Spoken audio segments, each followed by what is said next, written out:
Spaced and record pilled. Recording. Ba ba ba ba. Test. Yeah. Test. Print all of this, Chris. I'm so all sorry, of this. Matt. This topic is. We've already introduced the show. It started. But this is Behind the Bastards. We have a dark one today. We have a bad one today. I'm Robert Evans. Yes, you are. Matt Lieb, my guest. Matt, how are you doing today? I was doing well until you guys started talking real ominous about what the subject matter was. Matt, you are going to be a very unhappy person. Fun. I love it. Yeah, no, as we get into this. Let's do this for 3 hours. Yeah, that's about right, Matt. So let me start this with a simple, humble question, Matt. Sure. A very simple question. How do you feel about the Boy Scouts of America? Oh, fuck. I have a very I don't have feelings one way or the other because I never did it. I know you weren't. People, okay. Yeah, I know people who did there was like a Jew Scouts, but they were. That's a funny name for something to be. Yeah. But I knew some people who were like Cub Scouts and Eagle Scouts and stuff like that, but I never was in that club. So I feel excluded. That's how I feel about it. Wow. As a kid, I wanted to be a part of it. Why couldn't you? I think because you have to apply and stuff. And then, you got to tell your dad and he's got to not be, he's got to be in a good mood. And, Yeah. So, I never got a chance to do it. So I bet I missed out. I mean, so this is going to be a weird one for me because I was in the Boy Scouts for years and years and years. And I loved it. I had a really good time. I learned where I learned a lot of the first lessons I learned about woodcraft and hiking. And I had a lot of went on a 20-mile river rafting trip on the Brazos for days and did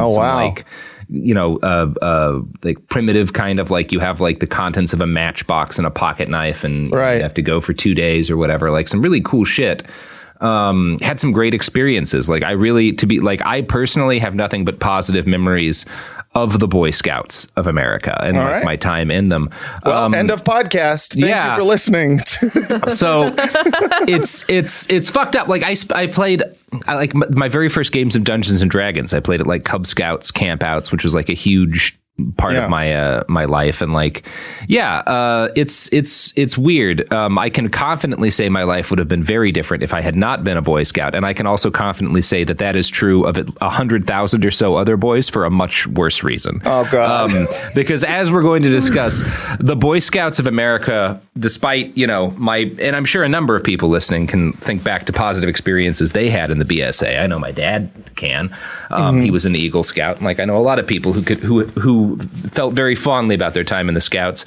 But despite all of that, the Boy Scouts from the beginning is an organization that was poisoned in a fundamentally inescapable way. And that poison led to its evolution into an organization that facilitated the rape and molestation of a city's worth of young boys. This is a dark one, my man. This is a dark one. Yeah. Oh God. Yeah. I love going in cold. You're probably really regretting that email you sent me. I would love to come back on. Yeah. Hey, I'll be back anytime. Yeah, motherfucker. You want to come on our show? I thought we were going to talk about Nazis again. Yeah, baby.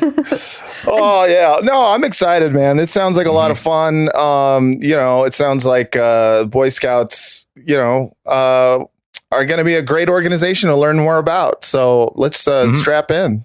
Yeah, well, might not want to say that given what comes in part 2, but yeah, let's do the episode. Spoilers up top. Do you know anything about the founder of the Boy Scouts, or at least the guy most often credited as founding the Boy Scouts, Robert Baden-Powell? I do not know him. No. Okay. Well, at part 1, we're largely going to be talking about the founder of the Boy Scouts. And then part 2, we're going to be talking about all of the rapes and how the organization facilitated them over a century. Okay. But let's talk about Robert first, the other Robert. Yeah. So Robert Baden-Powell, his full name at the end of his life, gives you a pretty clear idea of the kind of social position this guy enjoyed.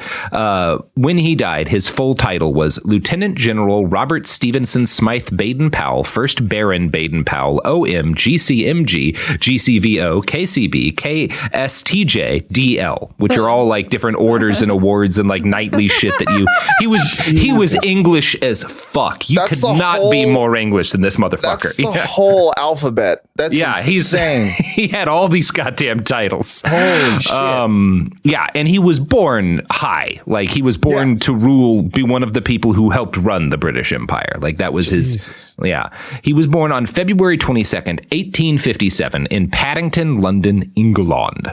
His father was the Reverend Professor Baden-Powell and was a geometry professor. Both. Yeah, motherfucking Reverend Professor. Even better I love than it Reverend comes Doctor. from a line of people who are like, we must have multiple titles. Like Everyone in his family has 1,000 fucking titles, and they're all very fancy people. So his dad, the Reverend Professor, is a geometry professor at Oxford University and a priest at the Church of England. So, yeah. God damn. You know, those geometry priests. It's like you get 1 degree and then you're like, I'm going to just throw on a little bit get of another hat for top. my hat.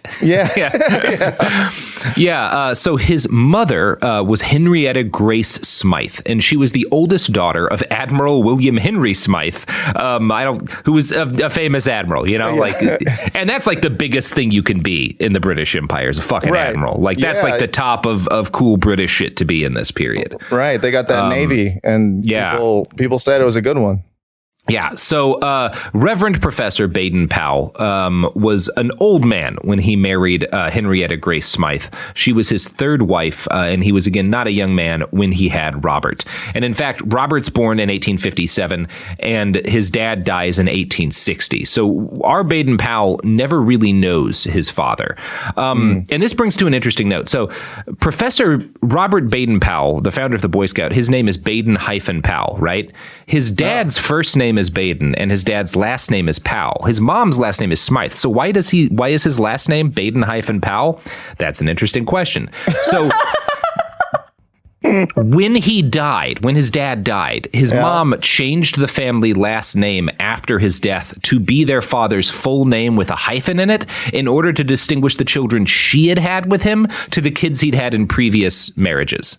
Oh, damn. So it's just petty shit. Yeah, it's like petty, weird English bullshit. So yeah, like Baden-Powell, you would think with a name like Baden-Powell, like, oh, his dad was a Baden and his mom was a Powell, and they just did the thing that, you know, fancy people do when they hyphenate their names. But no, it's much dumber than that. Yeah. So Robert was raised by his mother. She was a forceful person, and he later recalled that, quote, the whole secret of my getting on was in his mother's very powerful personality. She was described by one writer as either a great motivator or simply overbearing, depending on who was talking about her. Since the family had money and the upper crust British kids inevitably went away to private schools. Well, they were public schools, but we call them private schools. Like a public school in England is like a fancy private school, you know? I didn't know that. Yeah, it's weird. Everything's wrong over there. Right? Like they drive on the wrong side of the road. Yeah, they're fucking publics English. or privates. Yeah. And Robert spent his youth in a series of fancy all-boys schools. He was very intelligent and was given to throwing himself completely into any task set before him. He particularly pushed himself to succeed at tasks that were likely to make him popular. So he became an excellent singer. He became a skilled sketch artist and an actor in the school's drama productions. Yep. Holidays back home were spent on yachting expeditions with his, again, quite wealthy family. He first came to the practices of scouting while he was at school, though. These are boarding schools, and the forests near his school, which occupied an old monastery, were filled with game animals. And so he would escape from school. He wasn't supposed to be doing this, and hunt and butcher game meat. This was like his hobby when he was in school. With what, like a knife? Or I assume he had a gun or something, like some sort of like English shotgun. Yeah, I really, that is unclear to me. It'd be badass, probably some sort of gun. If he's just knifing deer in the woods. That's what a scout would do. That's one of the merit badges I have always assumed. Yeah, you stab a fucking deer in the neck. Yeah. Just mass murder stags with a single pocket knife. A gun ain't fair. Look, the deer's got a knife. You got a knife. You got knives in your head. I got knives on my hand. It's perfect. Now, except with a British accent. In that, yeah, with a British accent. In 1876, he graduated school, and he found himself somewhat adrift and uncertain of what he wanted to do with his life. His mother pushed him to join the military, and he quickly fell in love with the adventure and camaraderie of that life. He particularly enjoyed spending all of his time in close proximity with other young men, separated from mainstream British society. He was he's definitely... His sexuality is something we'll discuss in a bit. There's a lot going on here, and a decent amount of it's uncomfortable. He became an officer because that's the role men in his part of English society were born to occupy. A write-up in the book Scout's Honor notes, as an officer, he was known for his teaching skills, sense of discipline, and obsession with physical and moral cleanliness. He must have seemed a bit of a square. He tried to sway his men from using brothels and advised them to be the type who could be trusted on their honor to do a thing, who are guided by a sense of what is their duty rather than by their own inclination, who are helpful and kind, especially to the weak, and who, by their personal self-respect and avoidance of bad habits, give themselves a manliness and dignity which no humbug can attain to. So... Well, that's he's kind of a stickler. Yeah. I mean, it sounds like, perfectly good rules to live your life by, I mean, so far, there's nothing bad here. Like a great dude. Yeah, kind of a little bit like uptight. You get the sense that like he would have been kind of frustrating if you're a young man in the military. No, he's not very fun, but certainly not, like very distinctly not about like cavorting and going out and like drinking and whoring and doing stuff that soldiers do, Yeah. Because soldiers are all dirty bastards. Yeah. So he first served as a hussar in India, which is like a mounted soldier. He was sent to Africa in the 1880s, where he fought as a scout officer against the Zulu in what is today South Africa. His courage and competence earned him repeated commendations. In 1890, he was promoted to major and made senior aide-de-camp to the governor of Malta, who also happened to be his uncle. Because again... that's how everything works in this empire. So there's a lot of nepotism. Yeah. He's very good at what he does. That everyone seems to agree with that. But there's a lot of nepotism that he benefits from. Right, for the next 3 years, he did this job, and he also worked part-time as an intelligence officer. And among other things, he would like disguise himself as a butterfly collector so he could travel around to foreign military installations and bring back intelligence to the British. He would just show up as like a butterfly guy and be like, I'm looking for some butterflies. Mind if I check out your cannons? Mind if I read these documents? I'm trying to see if there's butterflies in them. And this is the period, if you read about like the British invasions of Afghanistan and the Great Game between Great Britain and Russia, which is happening in like this period, spying at this point, there's not like intelligence agencies. It's a bunch of like rich fancy boys on both sides who travel around and are fancy together, and they bring back intelligence, and it's they just go, it's basically just gossip from like the local soiree. In 1896 he returned to Africa and he fought in the Second Matabele War. This was a revolt of the indigenous Matabele people against the British South Africa Company. So again, corporations are running all of these colonies at this time, and the British Empire exists to like enforce their right to control large chunks of a continent. The Matabele are like, it's kind of a raw deal for us, and they try to fight back. And Baden-Powell is among the soldiers sent in to brutally crush them.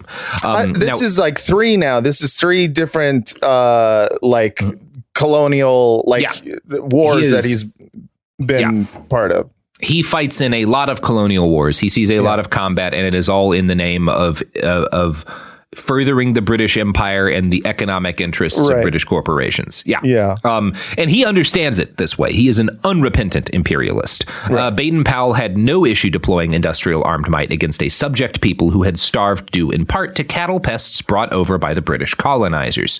This campaign was important to the Boy Scouts for two reasons. One, it was there that Baden-Powell met an American scout who introduced him to the concept of woodcraft, the Stetson cowboy hat, which becomes an icon of the Boy Scouts, and the neckerchief, which is another icon of the Boy Scouts. So he's very impressed by this American scout, and he adopts a lot of these aspects of his dress, which later become things that the Boy Scouts do. Secondly, this is where Lord Baden-Powell committed his first war crime, or at least the first war crime we have documentation of. The gist of it was that there was an indigenous Matabele chief named Uwini. He was thought to be a major inspiration for the uprising and was accused of murdering white settlers. We might say that those white settlers were trying to steal land and the ability to produce food from indigenous people, and they fought back. Right, yeah. A number of ways you can... So much murder is self-defense. Self-defense from an invasion, yeah. So Uwini gets wounded in battle, and he surrenders under the promise that his safety would be guaranteed, that like he won't be like murdered for surrendering. Baden-Powell has him executed, which was definitely illegal. We call that the old Baden switch. Yeah, I was waiting for that. That was destined to happen. It was written in the stars. I was just waiting for my moment. I'm sorry. So the simple summary of what happened is that, he committed a war crime against a black man fighting for the freedom of his people. Baden-Powell's biographer, though, a guy named Tim Geel, we'll talk about Tim in a second, defends it this way. Because the chief was wounded during capture and Baden-Powell doubted he would survive a long journey to the Cape to face a civil court, he court-martialed him on the spot. The verdict was death, so he was shot. Baden-Powell had exceeded his orders. So Tim Geel acknowledges this was illegal, but he also was like, well, the guy was wounded. He was going to die anyway. It was like a mercy killing, Yeah. That's why we're decimating this village, because we stole all of the food. They're going to starve because of the things we did to them. What do you want to do? You want to watch them suffer? That's fucked up. No. Get the flamethrower over here. So Tim Geel, who you're going to hear from a lot in this because he's Baden-Powell's best biographer. Yeah. Regular listeners will recognize him because he also wrote a biography we used of Henry Morton Stanley, who was one of the archest imperialists in the history of imperialism. This is a guy who quote unquote discovered a shitload of Africa, murdered just a tremendous number of people, and basically was responsible for conquering the Congo for King Leopold via like a series of fake treaties. Like he tricked them basically on behalf of Leopold. One of the worst people who's ever lived. Tim Geel wrote a biography about him that's very positive. And Tim Geel, this is what he does. So Geel is definitely kind of right wing. He loves the British Empire. He is frustratingly good at the technical aspects of writing biographies. So he's really good at going through thousands of pages of people's notes and diaries and synthesizing them and provide. So you actually get really good information from his books. The information, the facts he provides are generally pretty solid, but you also get it with Tim's framing of the facts, which is always like ludicrously positive and forgiving of these nightmarish war criminals. I love an imperialism stan who's the primary source. It's just every other page is literal king. Yeah, he is. He loves deeply frustrating, Tim Geel. Now, in this case, he calls Baden-Powell's execution of this guy, quote, the most damaging charge made against Baden-Powell's honor. Now, this is in spite of the fact that in 1898, Robert Baden-Powell was in charge of an operation to track down Zulu rebels, and he lost control of his men, who murdered at least 3 people. Geel defends this by arguing, quote, even if he had given orders to spare the rebels' lives, it's incredibly unlikely that his Zulu mercenaries would have obeyed. A lot of trouble stemmed from this, and he was lucky not to lose his career. It's like, well, how do you know that? How do you know that he couldn't have stopped this? How do you know they were actually rebels? Like you just know what this guy wrote in his Geel never actually he's great at giving you what these people were writing and saying to each other. He's not so great at seeing the people they were doing violence to as human beings and maybe investigating their side of the case and being is this true? He's like, not my job. I'm a biographer for people who've done nothing wrong. Yeah. The most famous moment of Baden-Powell's military career came the next year, in 1899, with the outbreak of the Second Boer War. This is one of those rare colonial wars where there's not really anyone who's like a good guy here, because the Boers... horrible people, a lot of them horrible people, very racist. This is where we get apartheid South Africa. A chunk of that comes from this. But also they're fighting the British Empire, who put them in concentration camps and kill a huge number of women and children. So my sympathy overall is with the Boers, I guess, because they're the people put in death camps. But technically I'm like, well, I do hate imperialism. I guess they're both kind of imperialists. They are both imperialists, but one's a more powerful one. Yeah, not a fun war to read about. The gist of it is that the Boers, who were kind of Dutch, were fighting the British, who didn't like the idea of Boers like running shit in South. Anyway, whatever. You don't need to know too much about this. The war is most noteworthy because it was where the British first deployed concentration camps, an idea they had kind of cribbed from the Spanish, who had kind of cribbed it from what the Americans did to the indigenous people. And this led to the deaths of a lot of Boers, but also many more black Africans. A lot of Boers do starve, that's worth noting, but like a huge number of the people who starve as a result of British policies in this war are black Africans. But at the time, this becomes kind of the most famous fallout of the Boer War, because the Nazis pay attention to the British use of concentration camps, and it has a big inspiration on that. But anyway, at the time, the most famous battle of the war, back home in merry old England, was the siege of Mafeking. Robert Baden-Powell, who was by this point a colonel, was the man in charge of the garrison there. And basically, he's got about 1,500 men, a mix of British soldiers and like local African auxiliaries. And he gets besieged by a force of 8,000 Boers. And this battle lasts close to a year. It's like 200-something days that they're under siege. So it is this horrifically bloody battle. By the end of the fighting, like 2/3 of a year's worth of fighting, Baden-Powell's lost more than half of his men. The Boers lose 2,000 men. A shitload of people starve to death. And it is front page news the whole time. This is like the biggest story in the British Empire back in the Isles for the better part of a year. And it makes Robert Baden-Powell into a celebrity because he's the heroic commander of this scrappy defense under incredible odds to like defend Mafeking from the Boers. And he's handsome, right? Like he's generally noted by women at the time of having been a good looking man. And so you've got this like handsome young war hero in the siege that's front page news for months. It makes him into one of the most famous people in the entire British Empire. And he's only getting more handsome because, as the food runs out, he's just getting skinnier. He's just getting skinnier and skinnier, right? Those cheekbones are just getting prominenter. Yeah, sharp. Yeah. Now, the siege held several influential moments in the development of scouting. For one thing, in order to free up men for the fight, he deputized a bunch of teenage and preteen boys to act as messengers. The Mafeking Cadet Corps, consisting of 12 to 15-year-old boys, is often seen as a precursor to the Boy Scouts. So that's one thing. Not quite child soldiers, because he's not trying to have these guys fight. He's using them to free up soldiers who can hold a rifle and stuff. In addition, from the book Scout's Honor, quote, one key to victory at Mafeking was scouting. Always fond of the outdoors as a boy, Baden-Powell, as a soldier, had developed a passion for tracking animals and people, sneaking up on the enemy, and living off nature. He wrote scouting books for adults and trained soldiers for a scouting unit. He found the business of survival in the wild not just a necessity, but an intriguing science, Geel writes. Once, when desperately short of water, he had seen a buck scratching in the sand and, by digging at the same spot, had found water. So this is like all kind of coming together for Robert Baden-Powell.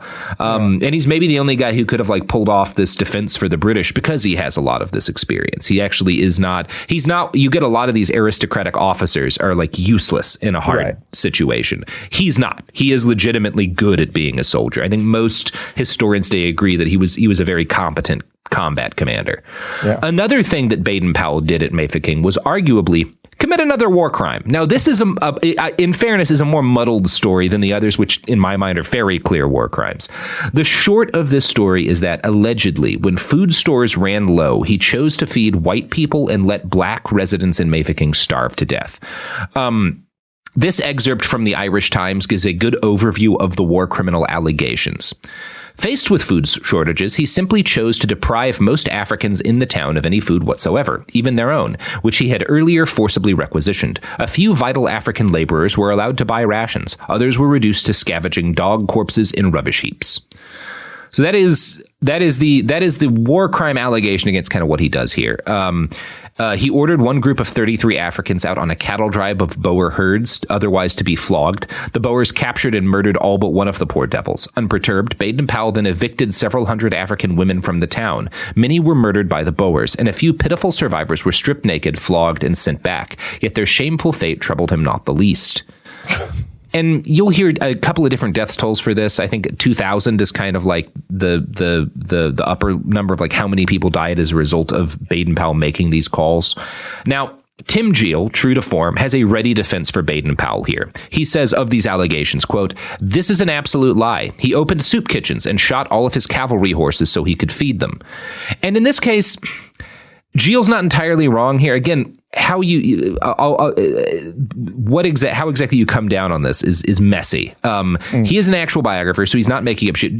Baden-Powell did have his horses slaughtered in order to provide like soup for the people in Mafeking. Historians debate whether or not Baden-Powell intentionally starved black residents at Mafeking. One South African historian said in 1999, this can only be described as a crime against humanity for which he deserves to be reappraised as a war criminal.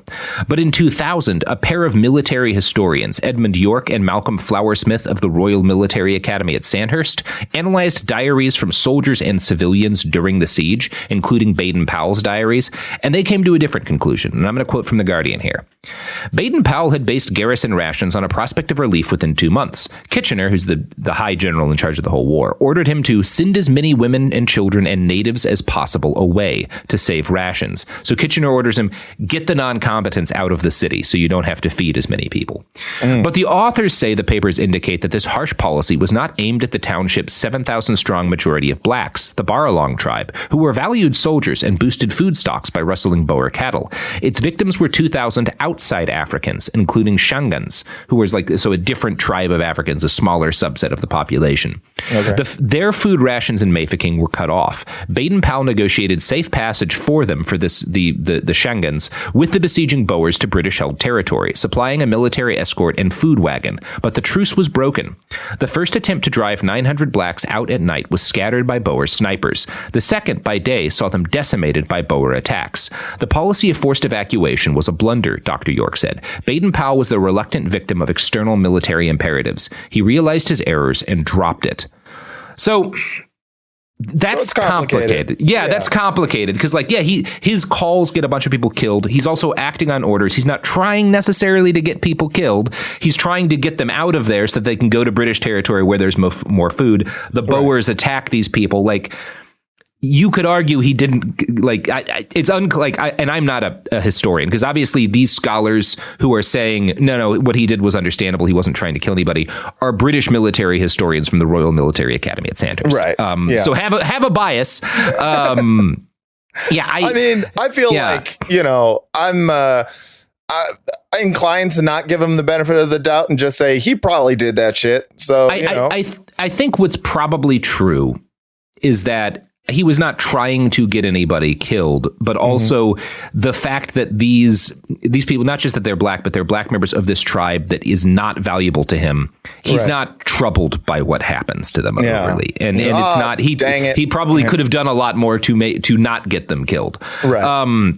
It is true that after this happens, he kills all his horses. He creates soup kitchens to feed starving people. But distribution of food from those kitchens was biased towards Europeans and elite members of the Baralong tribe. These British military scholars note this, but say, quote, he was no more racially prejudiced than the vast majority of his generation. Oh, good. Which isn't wrong, but doesn't make it not a war crime also. Yeah. To be fair, hated black people. Yeah. He wasn't racist-er than everyone else. It's but did his policies get more of them killed because he gave food to white people instead? But he didn't do it because he was more any racist person back then, which was everyone would have done this. I'm but that doesn't. Do you see why that's not good? I love the idea of just relative to the time period. Look, you don't know what a piece of shit everybody was back then. We all sucked. Come on. Give him a pass. This is not to give him a pass, but it is fair to describe the war crimes he committed that way, as in... And again, this is not to give him a pass. This is actually just to condemn the British Empire. As a war criminal, within the context of British officers in his time, he was more restrained and respectful of the life of non-white people than most of his colleagues. Okay. Who, again, had often committed genocides. Right. That's what, in saying that, the SS commander who just starves Jewish people rather than driving them to the gas chamber is he was more restrained than the others. That guy was pretty cool. Yeah. It's it's not, again, this is not to defend Baden-Powell. This is to put him in the context of the British Empire. He does count as relatively mild based on the other military officers of his generation in that position. And again, what he does in Mafeking is mild compared to the fucking concentration camps that Kitchener's setting up. Not to whitewash the man, to put him in context, because for one thing, you should always, you can never be emphatic enough about how bad the British Empire was. And in other part, because there actually is a lot of inaccurate anti-Baden-Powell propaganda out there. One of the things people sent me before I did this, because they wanted me to do this, was like a book that had been written by this guy in which he alleges that Robert Baden-Powell and Kitchener were both like pedophiles on like a grand, massively abusive scale. And among other things, alleges that Robert Baden-Powell early in his career authorized the execution of two 16-year-old Irish soldiers who he sodomized before murdering, which, like, that's pretty bad if that's the thing that happened. Here's the thing. The book that allegation comes from, and I found it nowhere else, that book was written by a guy who also wrote a book alleging that Adolf Hitler was a British spy. So there is a chain of people who are unreasonably it's not unreasonably anti-British Empire, but who are like anti-British Empire in a way that's not factual. From a weird perspective. That's like, no, the evil of the British Empire isn't that they invented Hitler. It's all of the genocides. Like, there's a lot to hate about the British Empire. Kitchener didn't train Adolf Hitler to create World War II to further British profits or whatever the fuck this guy believes. It's. I mean, it's in general, it's always okay to hate the British Empire, but. You know, if your source is someone who's like, and therefore really Nazism, that was just Brits. If you look at it. So Baden-Powell probably didn't execute and sodomize two 16-year-old Irish soldiers. And you know who else probably didn't? What, Sophie? Is that a bad way to go to ads? God, it's a really bad way to go to ads. I said probably didn't. I said probably. Somebody on Twitter this week asked me if we've ever gotten a complaint from sponsors about your transition to ads, and no, but maybe now. Maybe now we can just bleep it out. That'll leave people wondering. Like the last time we bleeped something out. Every time we've bleeped something out, which is always done just as a joke, people get like really conspiratorial. Like, oh, they must have gotten a legal threat from this person or that person. No, I thought it was funny. It's funnier if you bleep things out sometimes than saying them. Because the mystery box is always funnier. Let's bleep out that, Sophie, and then never explain it. Motherfuckers.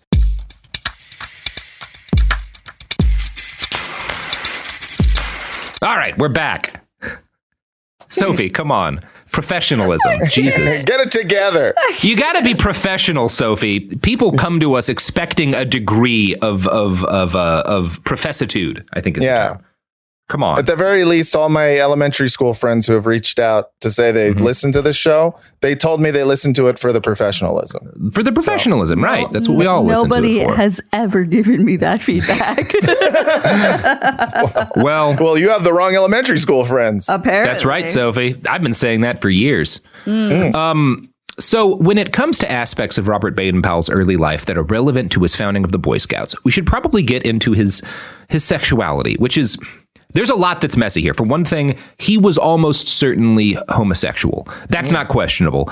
Tim Geel even agrees, like this, he was almost certainly gay, right? Like, and this is not uncommon. A significant number of the men who build the British Empire, there's a really good argument to be made that they may have been, and possibly like celibate gay men, because again, it is illegal to be gay in this period. Like, people go to prison for having homosexual like relationships and stuff. It is extremely and so a lot of these guys would, I doubt Baden-Powell considered himself homosexual, but like a lot of the guys who build the empire are these men who don't like Henry Morton Stanley, doesn't like women, is kind of disgusted by like the female body, and has all these incredibly intense, like loving relationships with men that are probably not sexual. Like, we really don't know, because obviously they wouldn't have written about it if it was, because it was a felony. There's a lot of this going on in the British Empire, and Baden-Powell is almost certainly one of those guys who maybe, like, I'm certain would never have accepted to himself that he was gay, probably never had gay sex. We certainly don't have any evidence of that.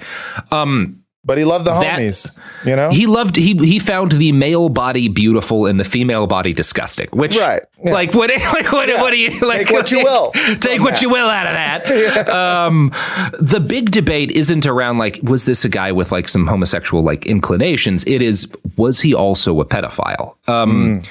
And I should be clear up front because this is going to get real murky.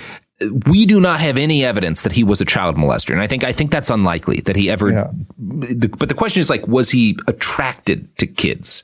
Or was he attracted to just kids? Like it's messy. Right. He definitely had some very intense romantic relationships with young men who were adults. So it wasn't like whatever his attraction was, it wasn't exclusively to kids if he was attracted to kids. Yeah. He seems to have preferred men in their teens, like 16 to 19 was like his kind of sweet spot, I think. Are we about to go into that? Like, well, technically that's not pedophilia. But also you can join the military at like 16. True. So like true. There are some, I'm not trying to like, I'm trying to explain this is a different kind of culture. And I don't think he actually does anything with any of these boys, like, which also does matter. So we'll talk more about this later. There's a lot of, this is a very murky and anytime you're talking about the sexuality of a man in a period in which his likely sexuality was criminalized from what you have in his diaries, that's going to be imperfect, but it is necessary to discuss because of how the Boy Scouts is made in his image. It's part of the origin story. Yeah. So he returns in like the early 1900s. He gets back from the Boer War and he's a hero. One of the most famous men in the British Empire and also just like in the Western world. He's incredibly prominent at this point. And he is seen as a man's man. Like he's considered handsome. He's this war hero. He's like been through a bunch of shit. He's legitimately like hard man. Like he's gone through some stuff. One government minister even creates the Baden-Powell League of Health and Manliness in his honor. Which is absolutely, that is, I think we can all agree, the straightest name an organization has ever had. Oh, that's amazing. That's incredible. That it was named after what is most likely a gay man. It's just like, the health and manliness. Yeah, it's very funny. Yeah, it's very funny. Technically a civil rights icon. Members were, quote, expected to do good turns, eschew tobacco until they were 21, and lead healthy and physically strenuous lives. This is according to Tim Geel. League members wore badges with pictures of Baden-Powell on them. It was a huge success. A lot of guys get interested in this. And this fact helps to convince Baden-Powell, after he returns home from the war, that the young men of England are desperate for an organization that can give their lives structure and train them up for a grand purpose. The Proud Boys. Yeah, a little bit of that. I mean, not... But this is really focused on, because it's not about hurt. It's not like a really paramilitary. It's not about like, it's about teaching them useful life skills. Well, it's trying about to make them proud. And boys at the same time. I mean, a big part of it is England is industrialized rapidly in this period. Right. There's this huge population of young men, many of whom don't have fathers because their dads died in some sort of like industrial accident. Like a chimney accident. Yeah, chimney accident. Yeah. And a bunch of them are like, they've lived in cities their whole lives. They don't know anything about the outdoors. They don't know anything about like survival and stuff. And he wants to like teach these people useful skills to give them to like deal with this kind of the malaise that's growing under capitalism. You see this in the US too, like all of these like angry, disaffected, miserable urban populations. He sees this and his answer is like, well, give them some sort of structure, teach them useful skills, get them out of the city, which is not a bad idea. Sure. From Scout's Honor, the book, quote, Baden-Powell had always gotten along with children. His love for children is perhaps his ruling passion, one journalist wrote of his work in Africa. He is never happier than when surrounded by them. They surrounded him back home as well as he stepped into the effort to strengthen England's young men physically, mentally, and spiritually. Youth brigades and clubs were sprouting all over. In 1907, Baden-Powell rewrote Aids to Scouting for NCOs and Men, which he had originally written for soldiers, to make it suitable for boys. Several of Baden-Powell's friends had been suggesting the rewrite, as well as the creation of an outdoor boys' club. So that summer, Baden-Powell and an army friend ran the first Boy Scout camp to see how the idea would work. So this is kind of the genesis of this, and it's happening. A lot of stuff's happening in culture. There's other boys clubs kind of starting up, and he has this idea to take these scouting guides that he wrote for soldiers in Africa, rewrite them for little kids, and give them a place to actually get out of the city and learn this stuff. Sure. Yeah. I mean, so not the Proud Boys, but more like the Hitler Youth. How about that? And in fact, Baden-Powell is really interested in the Hitler Youth. Now, there's a lot of argument as to like whether or not, and he said a lot of nasty stuff about Hitler. I don't know that I wouldn't call him a Nazi, but there's certainly elements of his belief system that were like friendly with some early aspects of fascism. Like he was very intrigued by the Hitler Youth. Although, in fairness, the Nazis considered the Boy Scouts a subversive organization in Germany. So like there's a lot going on there. We're not going to get into that much. You can find a lot written about it. I'm not going to like delve in and take a side on this like historical debate of how sympathetic was he, like whatever. Now, that account from a book written critical, the Scouts Honor is written about sexual abuse within the Boy Scouts. Like, based on the title, you might think it was like a pro-Boy Scouts history. It is not. Oh, no, I assumed. Yeah. It was written in 1993. I think it was 93. It was the early 90s. And that account of like how the Boy Scouts get started is generally in line with the story that I heard growing up. But the actual origins of the Boy Scouts are a bit more complex and more rooted in cultural appropriation and also outright theft. Baden-Powell is not the only founder of the Boy Scouts. I'm not going to go into too much detail about this because it's not relevant to the actual story we're telling, but it is worth noting that in 1902, so that's like 5 years before Baden-Powell rewrites his book about scouting, an American named Ernest Thompson Seton had some property vandalized by rambunctious boys. And instead of punishing them, he invited them onto his land for the weekend. And he taught them like some camping stuff. And he claimed all of these like this like woodcraft he was teaching them, he claimed were like Native American like wilderness lore and whatnot. I think a lot of it's just stuff he'd learned, and he was like making up stories that weren't true because like, kids like stories about Native American, and he would tell them like folk stories about Native Americans. Again, I don't know how much of any of this was accurate. He's certainly appropriating it because again, he's as white as they come. Again, I don't know how accurate any of this was. In any case, the weekend was a hit. This is like really successful, and he thinks it helps these boys out. So he keeps doing it. And he eventually forms an organization that he called the Woodcraft Indians. This was so successful, it gets very popular. I think it's particularly in like the eastern chunk of the U.S., that after a couple of years, he writes a book called The Birch Bark Roll, which lays out his lessons in boys. And it's all rooted in like, here's Native American wisdom for, white boys who want to like, learn how to be woodsmen. Seton was successful enough that this word of what he was doing crossed the pond. And in 1906, Seton traveled to England to give Robert Baden-Powell a copy of his book. And Baden-Powell may have gone to the United States to attend one of his birch bark gatherings. It was a huge influence on scouting for boys. We have letters from Baden-Powell saying like, I'm taking a lot of what like you put in this book into like the thing that I'm writing. And when the Boy Scouts as an organization were created in 1910, they were heavily influenced by the structure of the Woodcraft tribe. Seton was angry for years. He gets really angry that his idea has been stolen. And there's a lot of debate as to how true that was. People will point out that Baden-Powell, he'd had boys organizations that he'd been involved with before. He'd clearly been playing with this idea before. Yeah, he's like, whoa. I've been hanging out with little boys. Yeah. I've been hanging out with boys before you were born. Yeah, exactly. But today, Seton is recognized even by the BSA as one of the founders of the Boy Scouts. And there's some people who argue that like he was kind of more left wing and that like the Boy Scouts wind up being kind of right wing because Baden-Powell dominates it. I don't know how accurate I think that is because Seton is like, again, ton of cultural appropriation here. I think that people have a tendency to kind of like idolize him over much.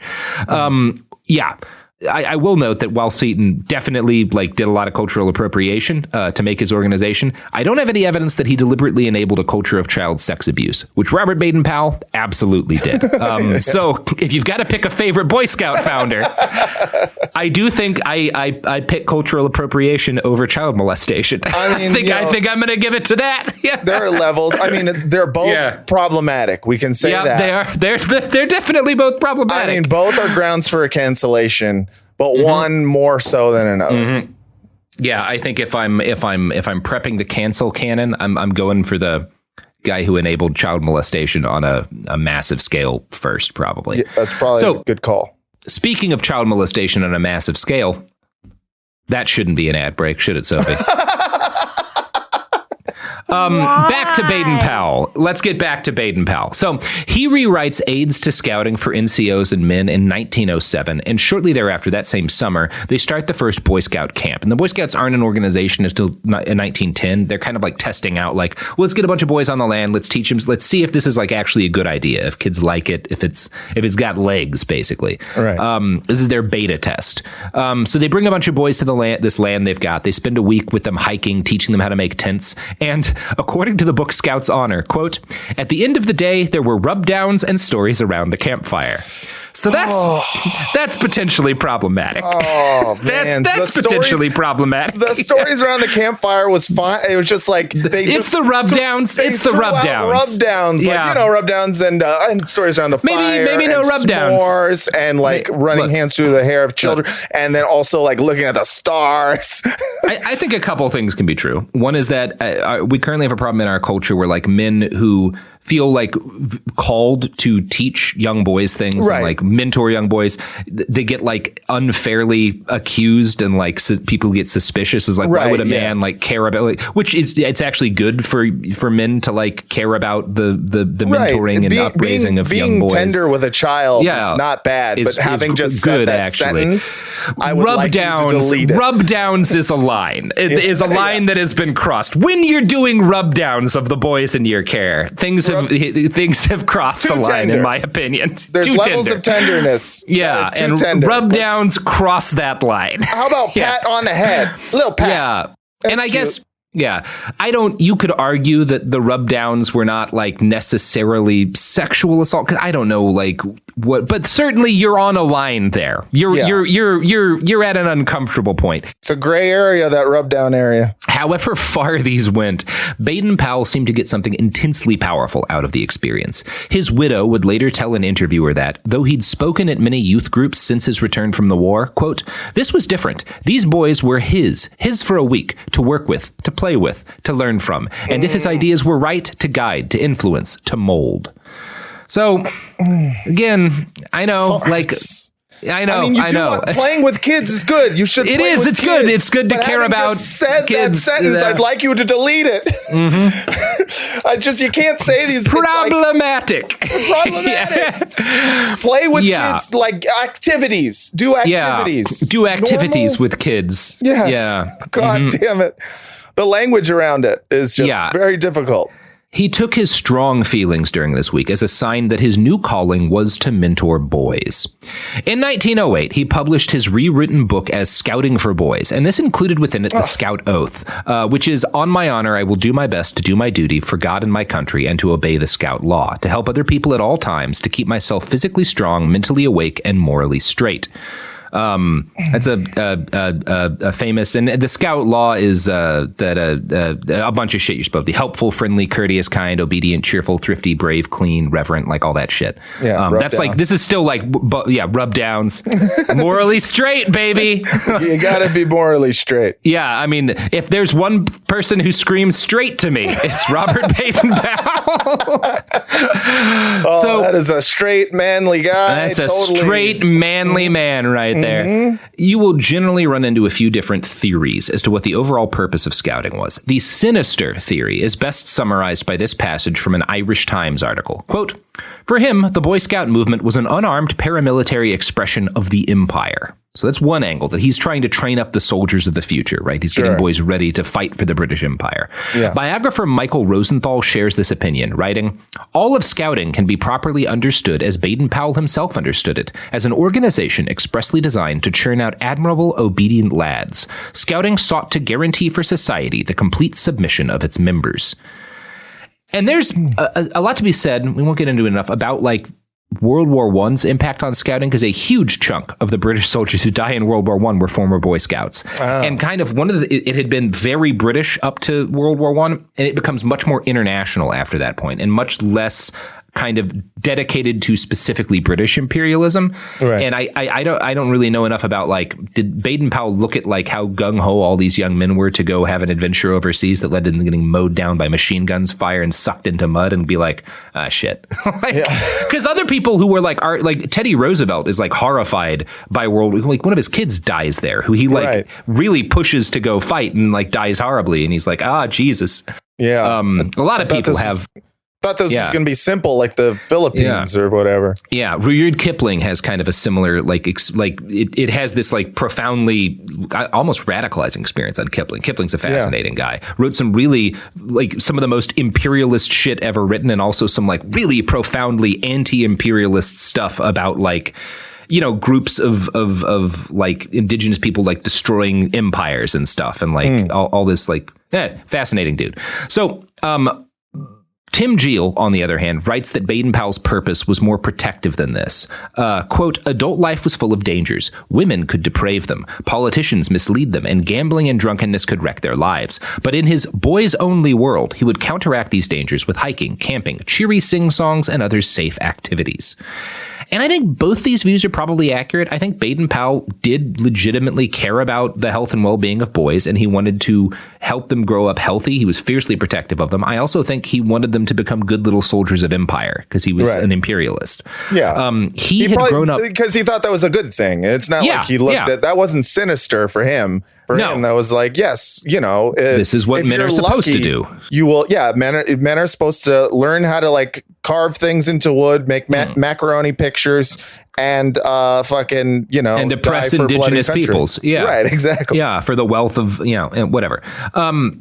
It's also kind of worth noting here that Baden-Powell grew up fatherless, as we stated. He never like had a father, and a big part of his angle is there's a bunch of kids in Great Britain in this period who don't have fathers. Right. And part of his goal for the Boy Scouts, which is an admirable goal for an organization, is to provide. He wanted to train up hundreds of scoutmasters who could act as like surrogate fathers to children. Who didn't have them. So like, okay, if you're a single mom, you're kind of struggling to figure out how to raise a boy, this organization will provide him with healthy male mentorship, right? Right. Which is certainly like the Boys and Girls Club. There's kind of similar themes in a bunch of good organizations. It's not a bad idea. However, there's also problematic aspects of this. Because one of the reasons he thinks that he needs to train up scoutmasters to be surrogate fathers for the boys of Britons is that because, quote, except where the scoutmasters take the father's place, the boys have no one to consult on intimate subjects. So from the beginning, he's like, well, you know, obviously they need a man in their lives to teach them, you know, manly things, but also like to talk about sex. Right. This is from the beginning. Yeah. Which is not, again, yes. Not necessarily. But maybe not this way. You should. I think it's nothing wrong with talking to your kids about fucking. But having said that sentence, I would like need an adult, and generally an adult of the same gender identity they have, to talk to them about sex. That's a good thing, I think. I mean, it is. Yeah. It just depends on where we're going. But it can go very wrong is the point. And so like, again, all of the Founding Boy is this stuff where it's like, but I don't, where are we going with this? Which way are you going to take this? Because kids trust you, but I'm on this podcast. And this is one of the things some scholars will point out, is that one of the groundbreaking things about the Boy Scouts is that it was the only really organization of its size in popular culture that explicitly was like, one of the things we're here to do is to talk to young men about sex, about their sexual development, right? Which is progressive, right? But, and we're going to get to the but first, you know what else is sexually progressive, Matt? You know what else gets straight to the butt? The products and services that support this podcast. I'm trying to think what the funniest ad it could be right now. MeUndies for sure. The MeUndies days. It is fun to like chart the growth of podcasts in the eras of ads. Like I came of age during the mattress decade. Yeah. Oh, remember when we used to get free things? I got 2 free mattresses. It was rad.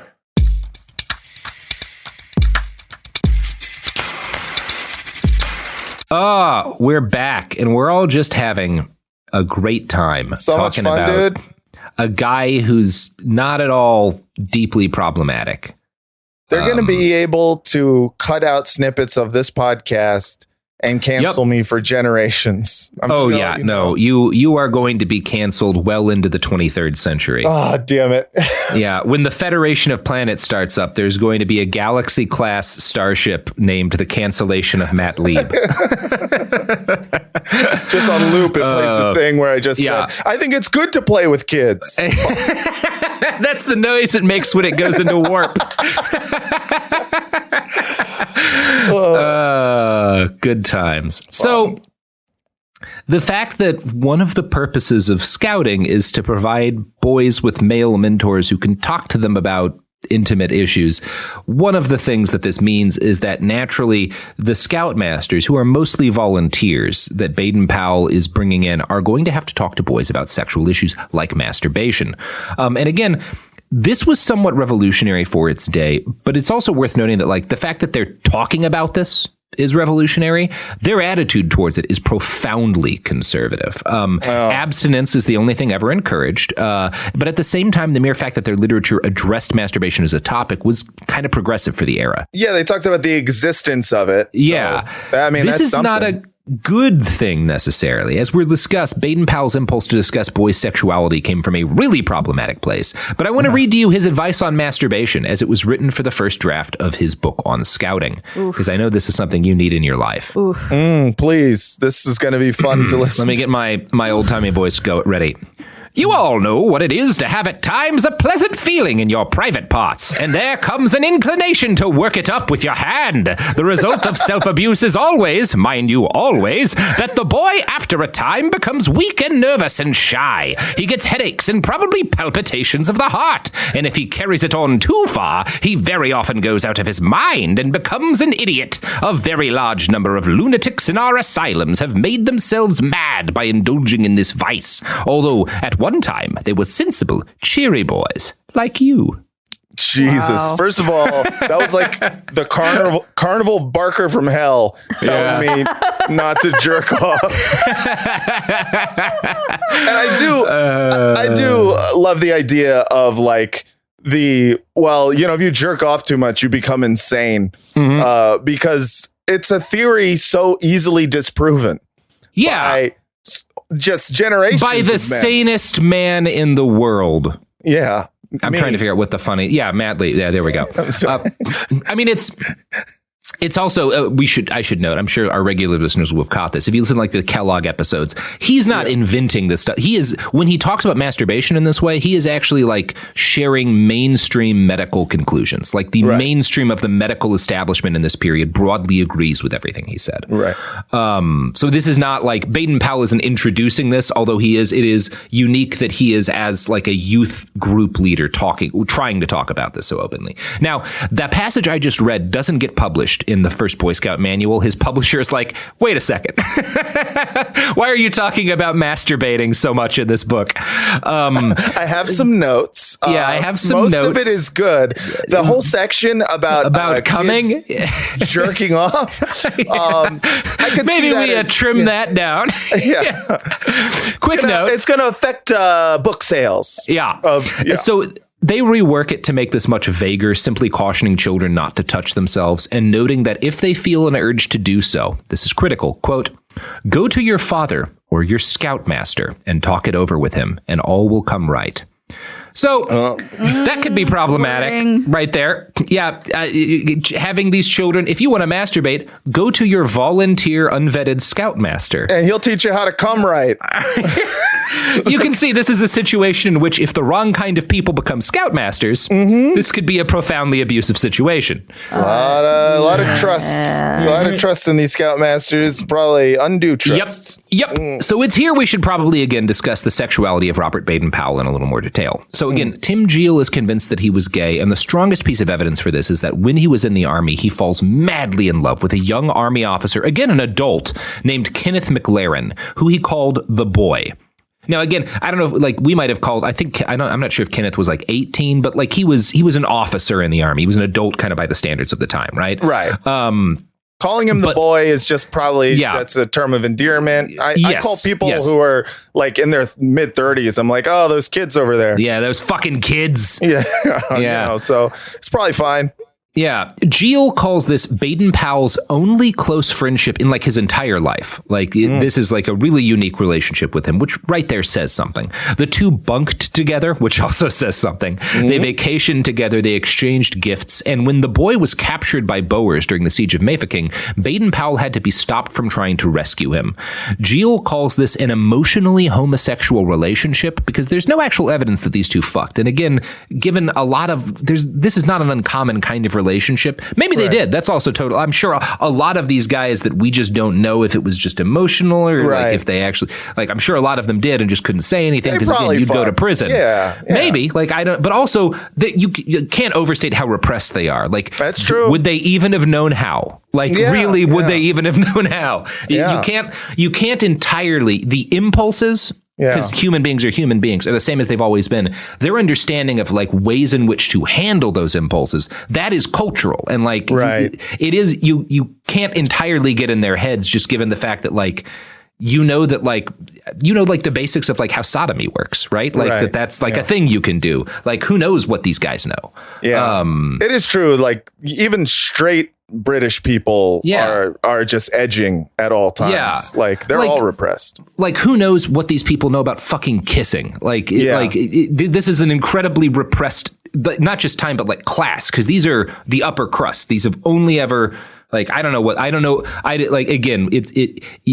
hard to get too much into anybody's head here because like, their understanding of like what is possible in a relationship between two men physically is just at such a different level. There's no internet, not that there's not ways. There is pornography. There are like Oscar Wilde exists in this period. Like it's not impossible to figure it out. Yeah, there's some books on it for sure. There's some books on it. You can in fact figure this shit out, but I don't know what these guys knew. And these are very common, among kind of the imperialist class who are actually like doing the shit overseas.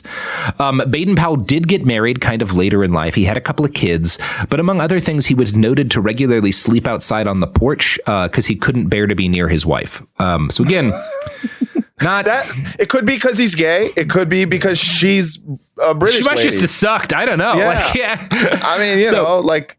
I've seen British people. It's just it's an island full of Jesus Christ. I'm sorry. Wow. Every British person is ugly as except for like all right. Wow. Chris, throw in 3 or 4 random bleeps in that sentence just to make it even more mysterious.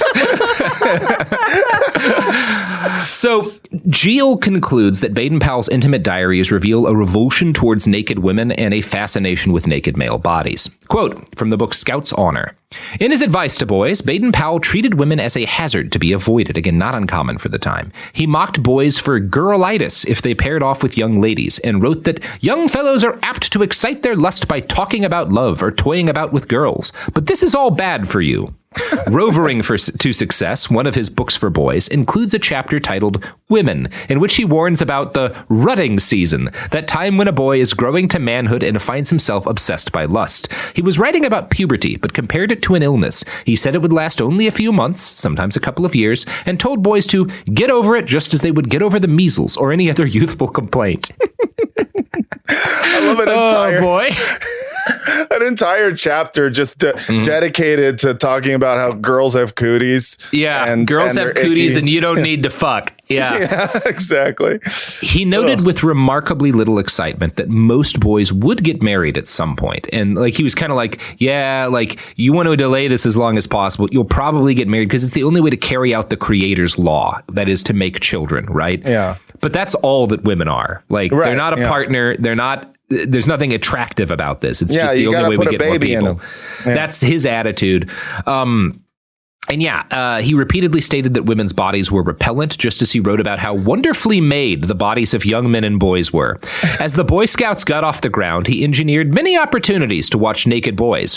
Much of this happened at scout camps, where nude swimming was traditional. And this is normal in swimming in general. Like there's a lot of nude swimming in like England. But he liked this a lot. He repeatedly described naked boys at the swimming hole as a delightful sight. As yummy. Now, this did start to, like I said, this was kind of normal in the world he grew up in. It started to change in this period. And in fact, during this period, the police in London banned boys from swimming naked in Hyde Park Lake. Baden-Powell is enraged by this. And he writes how dare they? My boys! What is this?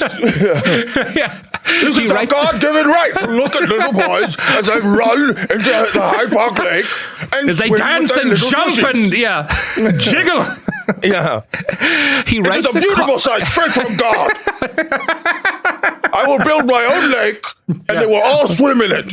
A woman walks by in a long dress, and he's like, "Oh God, get that away from me, police!" I saw an inhuman creature known as woman. I assume he had gels, but he's probably really handsome and talk great. He was as a younger man, at least. At least people at the time consider that. Everybody always gives me shit if they don't find. Like, I'm just saying, people at the time wrote that he was, and in fact, there are women at the time who write, he's very handsome, but women, like, he seems to have no interest in women. Like, other people note this about him. Curious. And also some of his, like, if you look at it like this, I don't see why people would find this handsome. He's a war hero, which has an impact on people. So when the police in London banned boys from swimming naked in Hyde Park Lake, Baden-Powell writes a column for Scout magazine suggesting that Scoutmasters, quote, educate the boy by encouraging his self-expression instead of disciplining him by police methods of repression. And it's so funny because it's like self-expression is naked bathing. Yeah. I mean, there is like part of me where it's just like, it's ridiculous to, penalize people for skinny dipping. I wouldn't want to arrest someone for skinny dipping, but like, you're not coming at this from a holy place, Robert. No. Yeah, he's not at all about self-expression. He's just like, no. Yeah. Well, there goes my fucking Saturdays.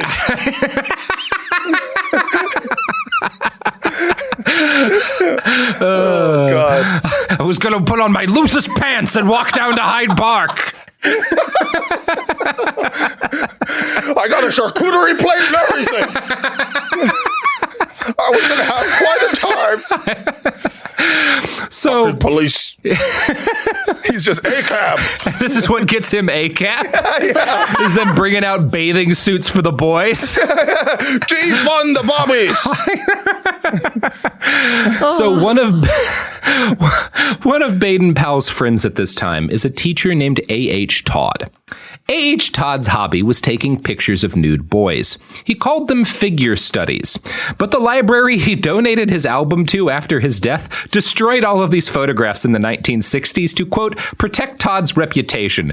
Because these pictures were not, in fact, artistic figure studies. They were child pornography. Geel, I think, falls short of calling them child porn, but he does note that the poses of the nude boys in these photos were, quote, contrived and artificial, and he notes that they're artificial and contrived in the same way as the poses of naked women at the time that were sold as art but were really softcore pornography, right? Porn you couldn't get, but you could get these art photos that were that functioned as porn. That's kind of what this guy's doing, but for little boys. Well, I think they're like young boys, at least, certainly. Definitely children of some sort. I don't know the exact age range in all cases.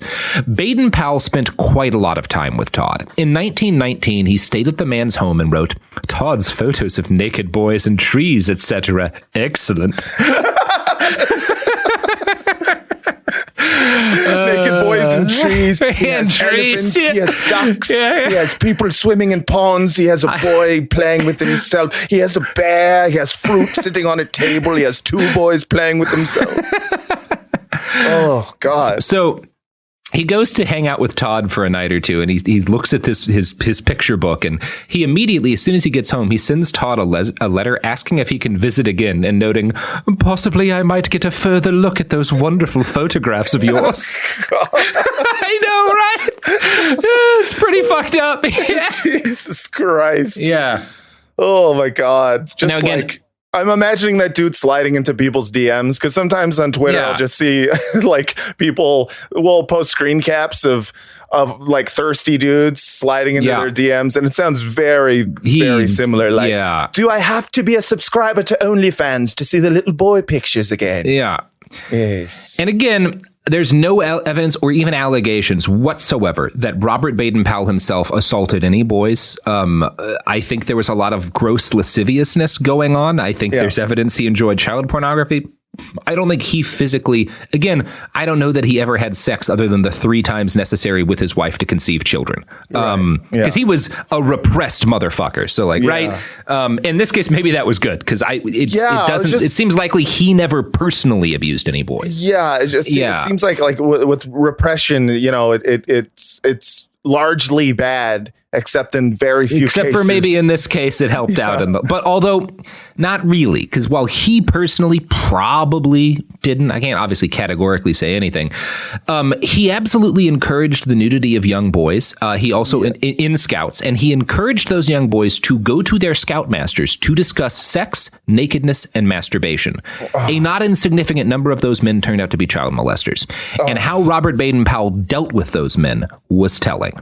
Scouting rapidly grew larger. It became an international organization in like a decade or so. It spreads all over the world. It gets very big very quickly. This brought up a need for an ever-expanding pool of men to work as Scoutmasters. These were volunteers, unpaid volunteers, which is quite a lot of work to ask of someone who has no ulterior motives for doing the job, right? My Scoutmasters were just like really nice people who loved the outdoors and wanted to teach kids. I don't think there's ever been any allegations against them. I certainly never experienced anything. Those people happen. But also, there are people who join the Boy Scouts because I can be alone with a lot of naked boys and I can do things, That is a major thing happening.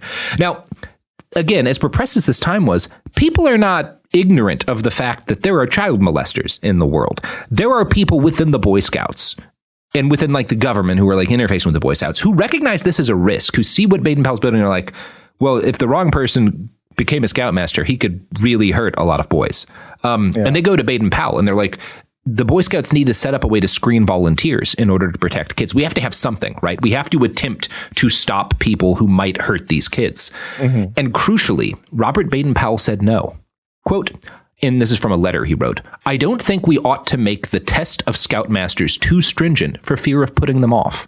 Again, it's expanding rapidly. It can only expand as much as there are adult volunteers. He doesn't want to slow the expansion of the organization by making sure that there aren't pedophiles in the ranks.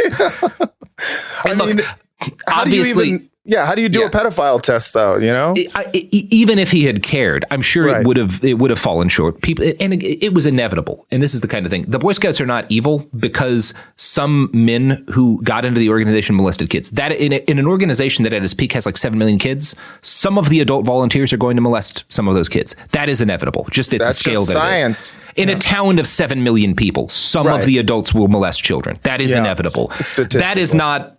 Doesn't mean the organization's evil. What is evil is the way that they deal with it, or rather fail to deal with it. And that his evil is that, again, if he had attempted to screen for this and just failed, that would have been well, he tried. And what how could you screen? How do you screen for this, right? This is an ongoing conversation we as a civilization continue to have. The problem is not that he failed in screening them. The problem is I don't think screening is a good idea because it's going to slow down our expansion, right? That's the issue. Sounds like an imperialist mindset, and I love it. Yeah, exactly. Yeah. He's all about that growth. Yep. Yeah. Now, the fact that damn near any adult man could become a Scoutmaster becomes an issue as the organization ages and expands. In a 1920 book about scouting in British schools, one headmaster said, quote, "One of the weak spots in the Scout movement generally, it seems to me, is that there is no guarantee of the capacity or character of the Scoutmaster. Any man or callow youth could get together a number of boys, form them into a scout troop, and become their Scoutmaster, and there was no safeguard whatsoever against his being a man of most pernicious influence."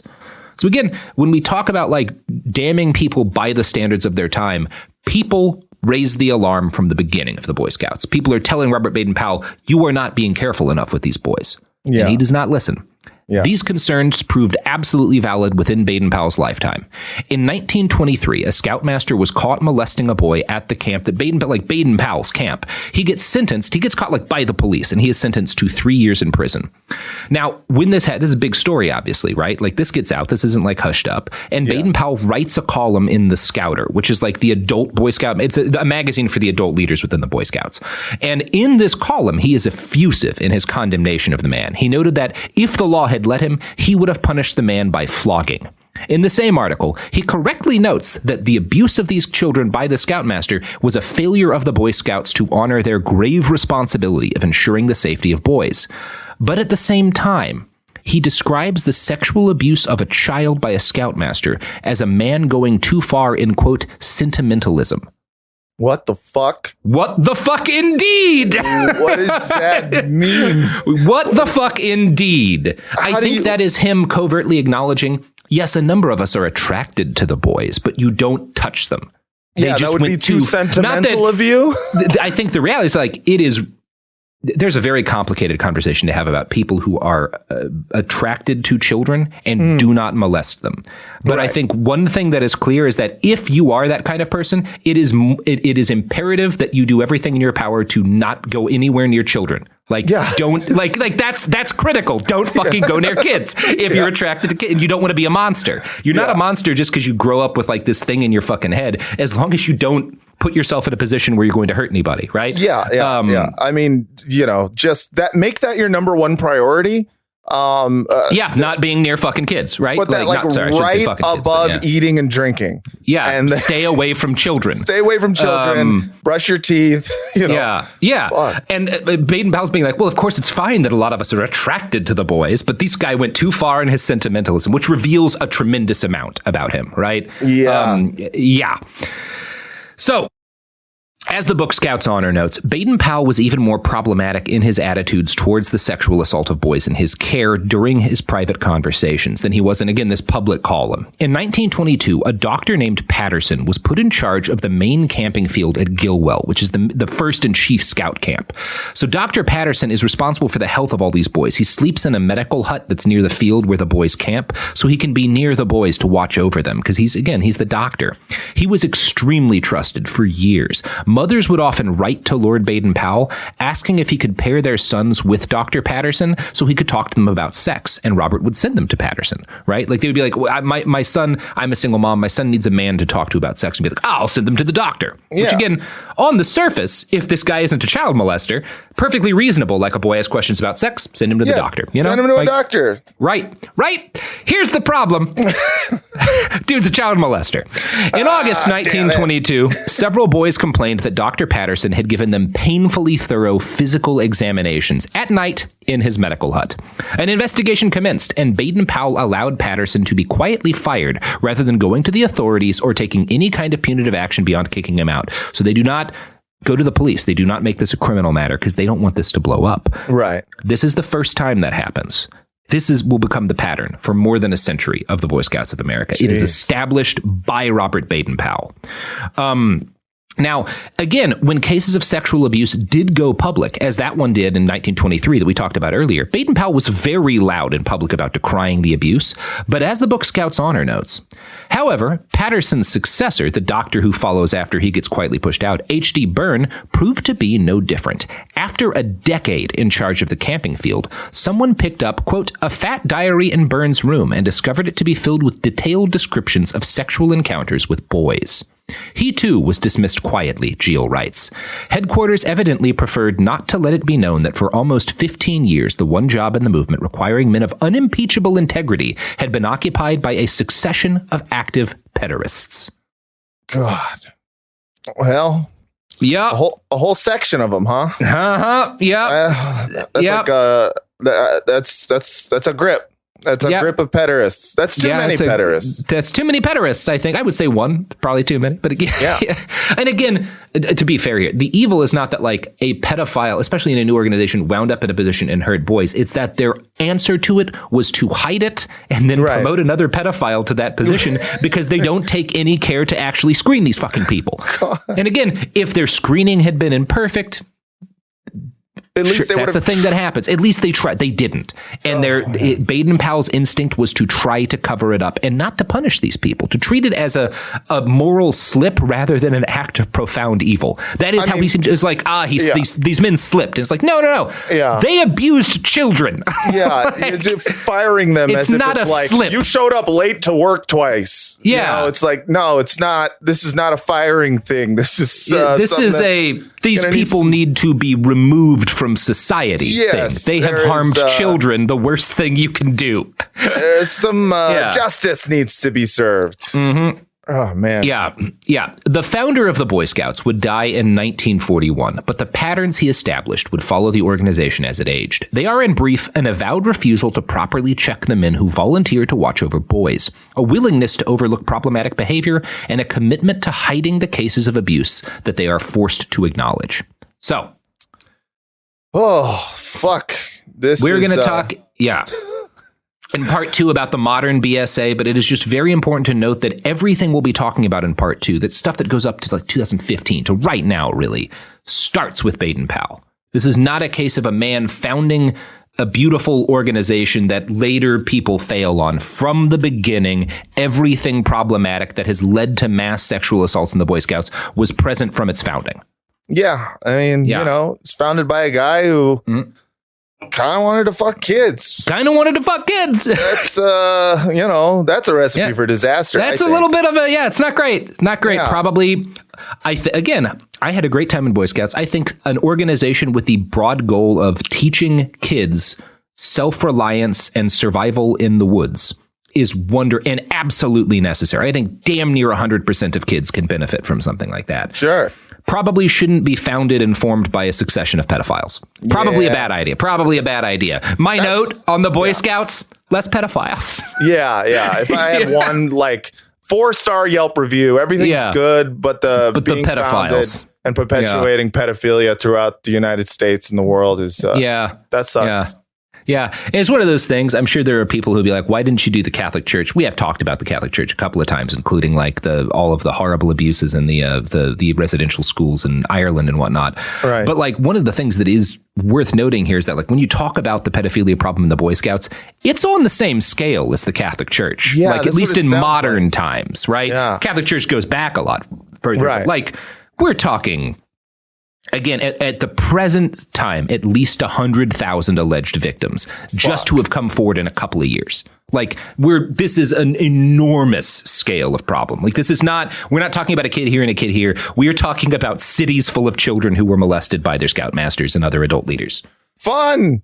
Cool. It's a fun time we're having today. So, Matt, this seems like a good time to ask if you've got any pluggables to plug. Oh, sure, dude.